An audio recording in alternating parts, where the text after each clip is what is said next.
Essa é a TV comunitária de Belo Horizonte, eu sou Delze e nós estamos começando a gravar mais um programa Palavra Ética e hoje a nossa convidada é a Celina Albano. Bem-vinda, Celina. Obrigada. É a primeira vez que a Celina vem aqui à TV comunitária participar do Palavra Ética e para nós é um motivo de muita alegria porque ontem participamos da sede da OAB, seccional aqui de Minas, do lançamento de um projeto do relatório preliminar da Comissão da Verdade de Minas Gerais. E a Celina é a coordenadora da Comissão da Verdade em Minas Gerais. Concluiu pelo menos uma parte do trabalho, né, Celina? Sem dúvida, esse trabalho foi muito importante porque ele já deu assim, o rumo de como vão ser os trabalhos finais da comissão, né? É um trabalho árduo, não é fácil, a gente encontra obstáculos, mas também a gente encontra o apoio de muita gente. Sim, e ontem o auditório lá estava animado e assim, mostrando realmente que foi um trabalho importante e que vai continuar. Mas nós vamos falar da Comissão da Verdade um pouco para frente. Sim. Celina, que mineiramente a gente senta aqui, né, bem acordado e vamos bater um papo. Conta para nós um pouco da sua história de vida. Você é daqui de Belo Horizonte? Mineiro gosta, né, de contar um pouco. Eu sou de Belo Horizonte, nasci no Hospital São Lucas, sempre morei aqui em Funcionários, na Rua Professor Moraes, e meu pai e minha mãe também, por uma coisa surpreendente, eram daqui de Minas Gerais, de Belo Horizonte. Então eu passei tá bem enraizada. Bem enraizada. Savassi era o quintal da minha casa. Sim. E sempre gostei muito de morar aqui. Certo? É uma cidade muito boa para criança e adolescente. Mas eu posso dizer, Celina, que você é bem nascida, quer dizer, de uma pessoa, numa família com poder aquisitivo, né, razoável, quer dizer, você teve a possibilidade de estudar e tudo. Mas conta um pouco essa sua juventude aí que acaba engajando o movimento político. Você estudou? A gente pergunta, você é do Estadual Central? Não, você disse que não. Não fui do Estadual Central, mas fui de um colégio importantíssimo na história da educação feminina em Belo Horizonte. Era um colégio de freiras italianas, chamava Helena Guerra, e era um colégio que nos ensinou muito. Eu me lembro que uma das coisas fundamentais do colégio era que a gente fazia trabalho nas favelas, nos hospitais, a gente ia visitar, fazia, sabe, assim, uma ajuda, um apoio para famílias mais carentes. Era um colégio que a gente tinha aulas de doutrina social da igreja, do Papa João XXIII. Era algo muito diferente dos outros, para você imaginar. Eu estudei 7 línguas, né? Tinha desde o grego a latim, passando para o espanhol, inglês, francês. A gente fazia o clássico, né? Tínhamos aulas de filosofia importantes, tínhamos muitas palestras. Eu me lembro, assim, sabe, pessoas famosas iam lá para falar para a gente. Então você considera fundamental na sua formação como intelectual, como militante, esse Eu acho que esse colégio foi fundamental na minha trajetória, porque logo depois ele dava uma base muito boa e logo depois eu entrei direto, sem fazer cursinho, sem fazer nada, eu entrei para a FACE, para a Faculdade de Ciências Econômicas, para estudar Sociologia e Política. E aí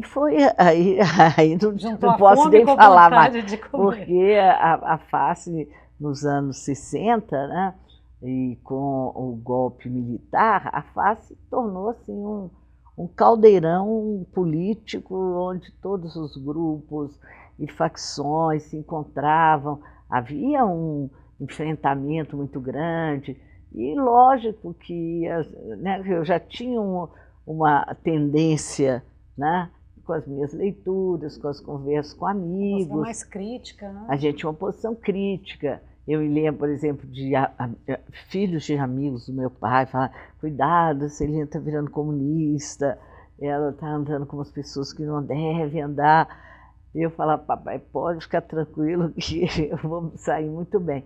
Então, a FACE foi uma grande escola, né, para todos nós. mobilizava muita gente. Sim. E você fez o mestrado aqui também? Também, aí justamente, aí da FACE eu fui direto para o Mestrado de Ciência Política. Aí que foi para a Ciência Política. Aí a Ciência Política tinha um problema sério, porque havia uma linha da Ciência Política muito da Sociologia e da Ciência Política americana, né, que não era marxista, ao contrário, né, mostrava assim que a gente não podia seguir, né, o pensamento de Marx, principalmente. Esses pensadores, influenciaram muito. Né? Mas aí nós tínhamos grandes professores e o ambiente era muito aberto para as discussões, né? A gente lia muito, estudava muito, gostava muito de ficar na faculdade, de participar da vida acadêmica. Celina, e você acaba se tornando uma professora da UFMG. Posteriormente você fez doutorado. Não, aí eu fiz concurso na UFMG, fui dar aula na Fafiche. O primeiro dia que eu entrei na Fafiche... Fafiche da Carangola. Da Carangola, que já tinha uma certa fama.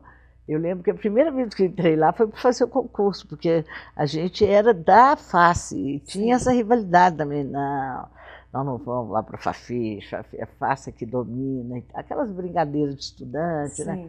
Aquelas birrinhas e tal. E aí eu fui dar aula na FACE e eu amava dar aula, amava, na Fafiche, né? Saí da FACE, fui para a Fafiche, tinha acabado o mestrado, entendeu?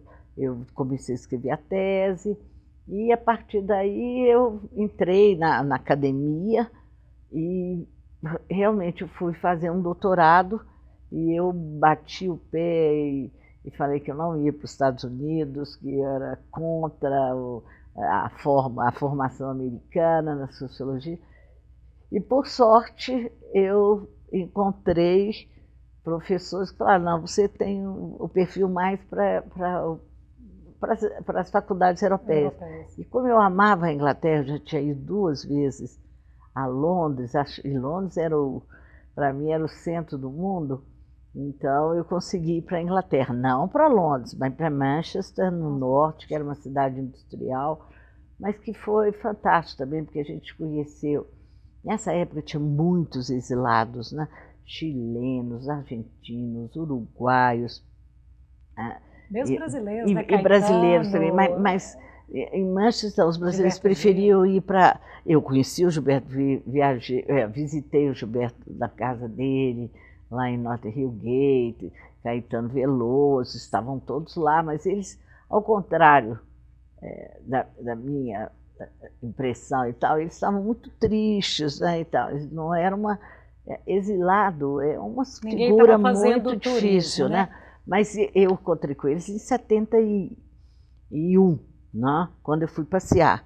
E depois, agora, esses brasileiros que eu encontrei lá em Londres, era Celso Furtado, eram pessoas assim, era o Paulo Freire, entendeu?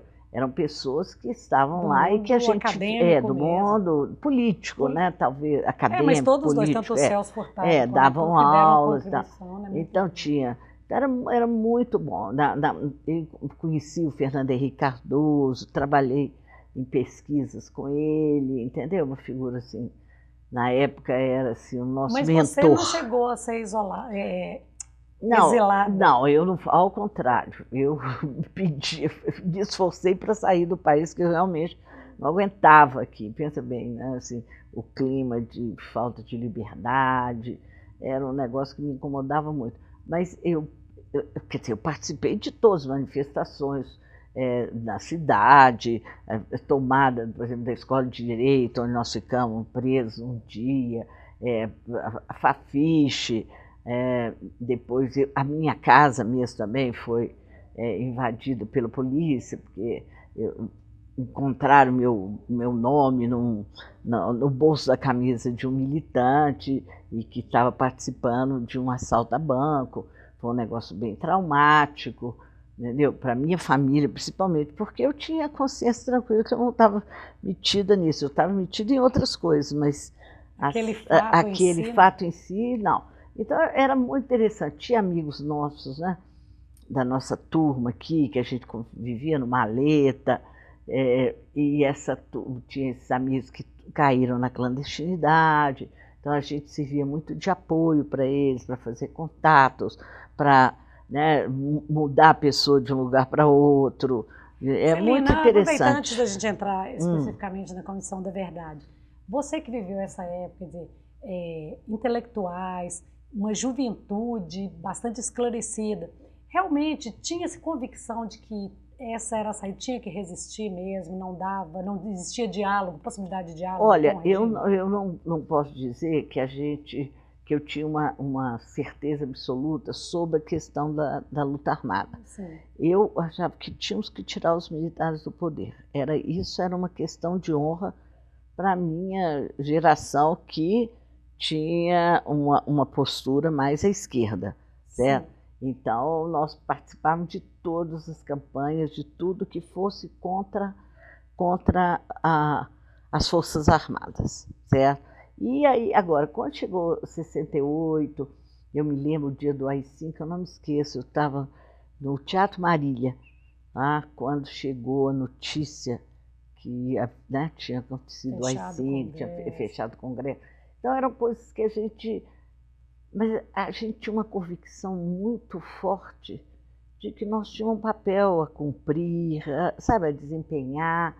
Tem horas que eu fico impressionada, não era com relação à luta armada, a gente sabia que tinha algumas situações onde haveria mesmo, né, um enfrentamento muito sério. Eu conversava com meus amigos, né, que estavam na clandestinidade, falava assim, será que eu tenho que entrar?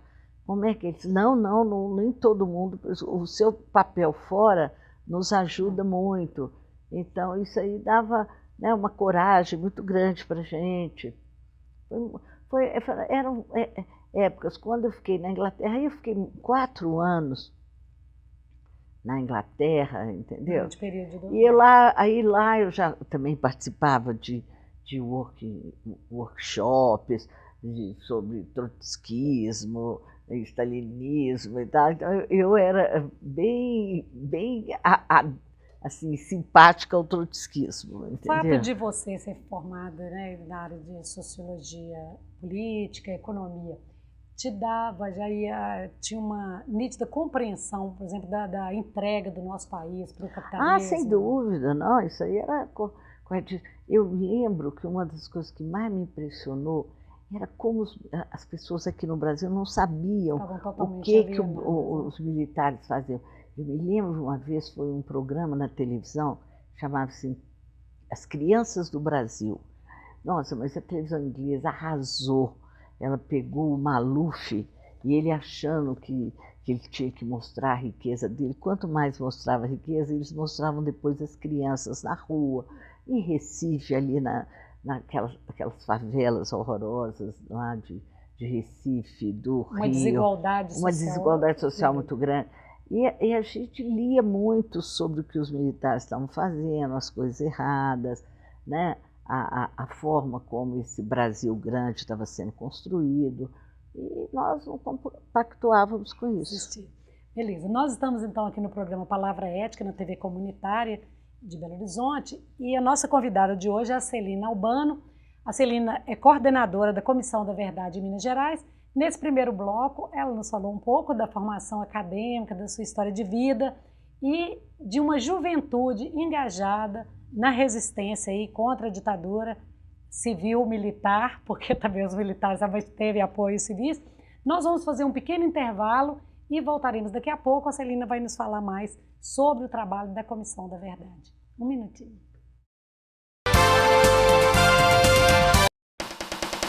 Gabi não foi para a praia de ressaca, amanheceu.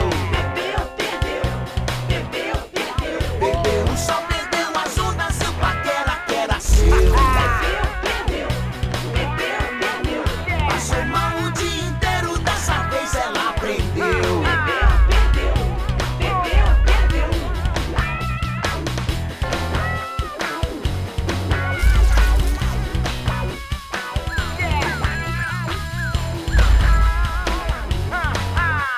Viu aí? Bebeu, adolescência sem beber. Ministério da Justiça, Governo Federal.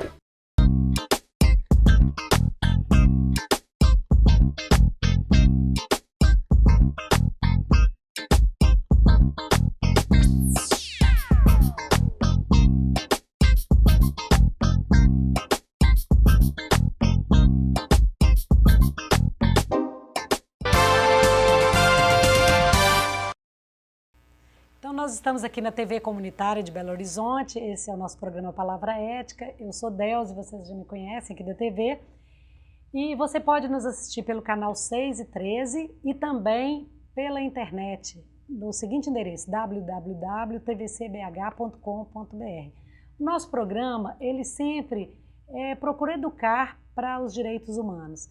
E então hoje é muito oportuno o nosso programa aqui, nós estamos com a Celina Albano, que é coordenadora da Comissão da Verdade em Minas Gerais.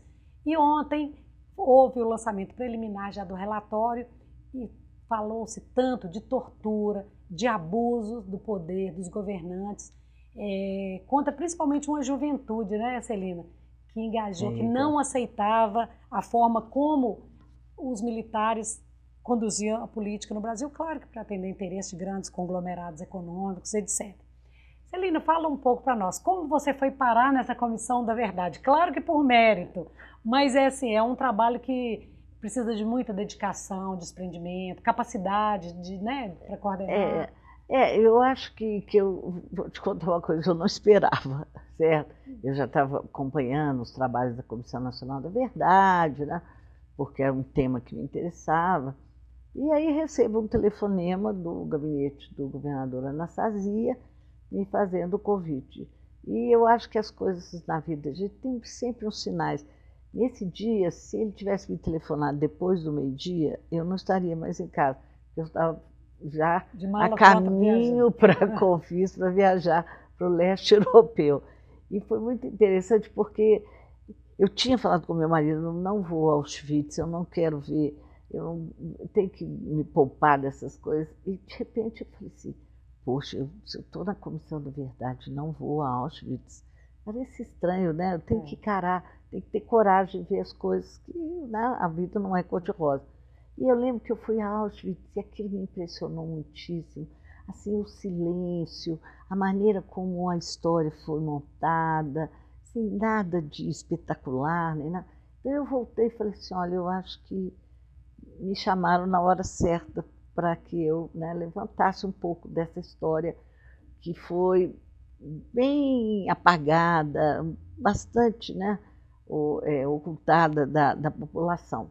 Qual foi a metodologia que vocês adotaram? Não, a metodologia é muito simples. A gente tem um fato, um fato específico, aí a gente busca apoiar em depoimentos e documentos, e em seguida a gente contextualiza isso diante do quadro geral da situação. Sim, mas esses fatos mesmo me ocorrem algumas dúvidas. São pessoas hoje, por exemplo, tem famílias que ainda têm pessoas desaparecidas. Ontem mesmo você... Sim, tem. Pessoas que foram aposentadas compulsoriamente, foram retirados dos postos de trabalho, quer dizer, e essas pessoas têm que ter alguma reparação? Elas têm direito, como vocês chegaram a esses fatos? Não, primeiro porque hoje tem uma bibliografia muito boa, que foi tipo assim, Brasil, Tortura Nunca Mais, Brasil Nunca Mais. Paulo Varestanes, tem vários depoimentos de pessoas.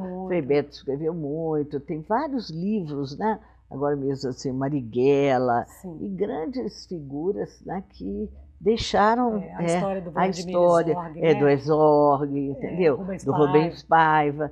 Então a gente busca essas questões, sabemos que aconteceram, que ocorreram fatos assim impossíveis de serem aceitos, de ficarem impunes, e tivemos também o relatório da CONED, que foi feito aqui de Minas Gerais, que tem relação com a dos direitos humanos. É um trabalho assim, bem detalhado que eles fizeram. A comissão da Anistia, na medida que também participa, Então a gente tem uma série de fontes, né, que nos levam. E agora, o mais impressionante são os depoimentos pessoais. Realmente Só não é muito difícil. que instiga, gente. Qual o depoimento? Quer dizer, eu acho que em determinada medida todos os dois causam uma emoção muito grande, mas das pessoas que foram perseguidas, torturadas, ou das pessoas que torturaram? O que te chocou mais? Não, as pessoas que foram torturadas. É uma coisa assim, o que elas contam, como foi. E eu me lembro que foi muito assim, forte para mim quando eu li o depoimento de militantes, amigos meus, que estavam no fato que levou à invasão da minha casa pela polícia. E quando eu vi que eu tinha escapado de torturas, de espancamentos, torturas psicológicas, olha, quando eu li, mas eu fiquei assim muito mal. Você não compreende nem porquê, que eu falava assim, será que eu teria resistido? Né? Foi um negócio impactante para mim. Vocês chegaram a ter contato com algum torturador, assim, em audiência pública ou depoimento? Não. Porque foi muito se negam, nacional, né? Só o Malhães, por exemplo, né? Eles se negam a depor e falar a verdade. É um negócio muito complicado, né? Um ano passado, por exemplo, o filho de um delegado do DOPS veio numa festa, me procurou. Não, meu pai não foi torturador, não foi. Mas os documentos estão lá, entendeu? Muitas vezes as pessoas não entendem que o pai pode não ter feito uma tortura que levou à morte do cara, mas ele torturou psicologicamente, ele torturou fisicamente, e ele, mais do que isso, ele deu a ordem para que os torturadores fizessem o serviço. Então ele tem tanta culpa quanto aqueles que torturaram. É impressionante também, por exemplo, a gente viu no regime nazista, filmes mostram isso, documentos mostram. Uma pessoa que às vezes era um bom esposo, um bom pai de família, claro. E numa câmara de tortura era terrível. E eles alegam que estavam cumprindo funções, né? É uma coisa muito, muito difícil, mas eu já estive em ambientes onde eu sabia que tinham torturadores presentes. Olha, me deu um mal-estar, né? Era festa social, né? Um evento social. Eu não consegui ficar muito tempo. E eu lembro que foi assim algo que muito desagradável, é uma situação assim terrível, né? Celina, você tem uma capacidade de síntese muito grande. Você já me falou de síntese e você que participou do movimento feminista, na Comissão da Verdade em Minas, se você tivesse que falar sinteticamente o significado, a importância deste trabalho e também e principalmente da Comissão Nacional. Qual eu acho que primeiro assim o importante da COVEM é que ela está levantando, entendeu, casos de crimes de abomináveis e que ficaram meio sepultados, que as pessoas falam, era Rio e São Paulo. Tipo, eu disse, não, Minas foi um dos estados também onde a polícia foi muito severa, muito cruel, muito perversa, né? E a gente tem que ver. E vocês levantaram, inclusive, endereços. Endereços, né? Não, isso. Olha, a documentação, a gente não pode brincar. Nós não podemos falar, será? Não, entendeu? É assim, não tem poderia ser? Não, tem que ser. Então, isso é muito, é algo que a gente tem como, sabe, uma ordem, uma palavra de ordem. Sim. Então, por exemplo, a situação do DOPS, não tem dúvida de que aquele lugar o DOPS foi o lugar mais famoso da repressão militar. Olha, eu li mais de 300, sei lá quantos depoimentos. Existia o pessoal, por exemplo, eu me lembro muito que me chamou a atenção, os operários da Belgo Mineira em Molevade. Sim. Eu li vários. E eles tinham uma espécie de um roteiro, né, que é uma palavra assim, meio, né, não é brincadeira, mas existia um roteiro para. eles saíam, eram pegos lá na Belgo e levavam para a delegacia de Monlevade. Aí da delegacia de Monlevade vinha para o DOPS, todo mundo passava pelo DOPS. Até que, de repente, também eles começaram a desviar um pouco, porque o número era muito grande e tal, desviar um pouco para a delegacia de furtos e roubos, que também se tornou um lugar de tortura. Mas aí passava no DOPS, aí do DOPS eles iam muito para a penitenciária de Neves, né? Ou então, no caso, ia para Linhares, em Juiz de Fora. Né? Mas o DOPS era um lugar que não tinha condições de escapar. Sim. É importante ontem também, vocês já sugeriram, quer dizer, saiu como uma proposta de transformar o prédio do DOPS. Isso, olha, você sabe que tem coisas que você fala na vida, se eu conseguir isso, eu estou realizada. Eu acho que aquela Mas foi aquela assim, edificação... uma inspiração, quer dizer, da própria Comissão da Verdade? Não, tem vários outros grupos também que já pensaram isso. Agora, tem uma resistência muito grande da própria polícia. E é incrível que você vê governantes que têm uma postura, sabe, muito voltada também para os direitos, mas eles não conseguem. Sabe, a polícia não quer deixar que ali seja um memorial. Sabe, isso é uma coisa que me preocupa e que eu gostaria muito, sabe, que a gente conseguisse. O Rio está conseguindo, São Paulo já conseguiu. Você como professora, não educadora, eu também sou professora, eu gosto, às vezes a gente fala como professora.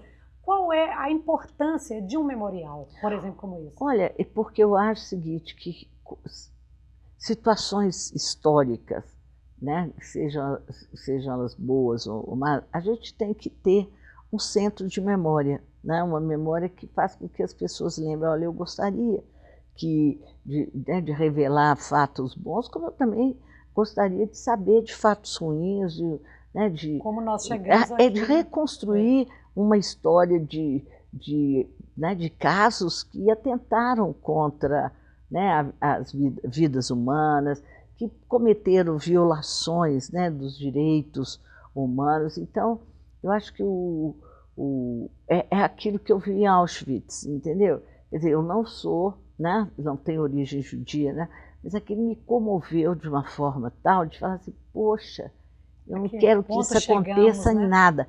Então, é uma forma de indignação, sabe? Uma forma de ter a verdade reconstruída, né? E não adulterada, como foi muitas vezes, está sendo nesse Brasil ainda. Né? A gente não pode criar uma democracia, um Estado democrático, e jogando lixo para debaixo, ficar assim, ainda tendo ruínas de autoritarismo espalhados pelo país ou por instituições, entendeu? É isso que o memorial seria um lugar, não é um lugar, não é uma câmara de tortura, sabe? Mas uma retomada. Uma retomada. Né? Celina, nosso programa chegou ao final, quero te agradecer de coração, né, trazer esse depoimento e também esse seu trabalho aí à frente, coordenando a Comissão da Verdade. Então é a Celina Albano, nossa coordenadora, hoje esteve aqui conosco. Então, encerrando o programa, agradecendo aos nossos telespectadores, nossa equipe da TV Comunitária e principalmente a você. E volte depois, no segundo momento, com outros relatórios. Com o maior prazer. Muito obrigada. Obrigada a vocês também.